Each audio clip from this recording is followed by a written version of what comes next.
Praise the Lord, brothers and sisters. Praise the Lord for you watching the Parade of Quartets this morning. I'm Pastor Boyd, the pastor of the Mount Zion Missionary Baptist Church.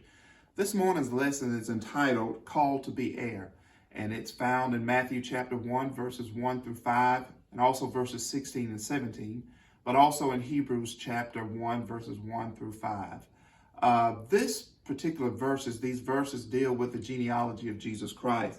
And I want you to understand that the genealogy of a person to the Jews was very important.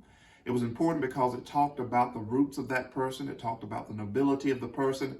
And in today's day and time, we talk about the stock of a person. Talks of and speaks of the character. And here we find in the ancestry of Jesus Christ, it shows that there's royalty as well as grace. It shows royalty simply because Jesus is of the royal kingdom. He is the King of David's ancestor.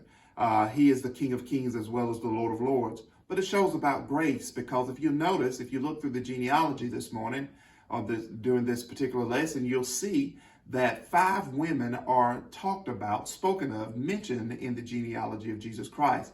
Matthew, the author, does this for 2 reasons. One, to show us that God can use whoever he wants to use when he wants to use it.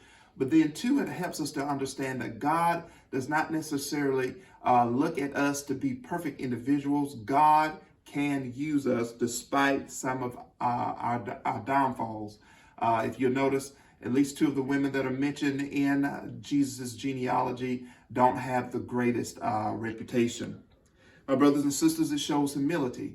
It shows humility in this lesson because it shows that Mary is the only human person that is used in the birth of Jesus Christ.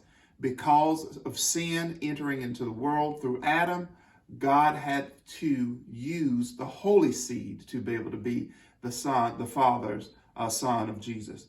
Lastly, Hebrews chapter 1, verses 1 through 5 tells us that in sundry times, God uses various methods to be able to speak to the fathers through the prophets. And that ultimately means that Jesus now has come, and as opposed to him using various methods, he is now using Jesus, God, reincarnate himself to speak to us. God bless you. May heaven smile upon you.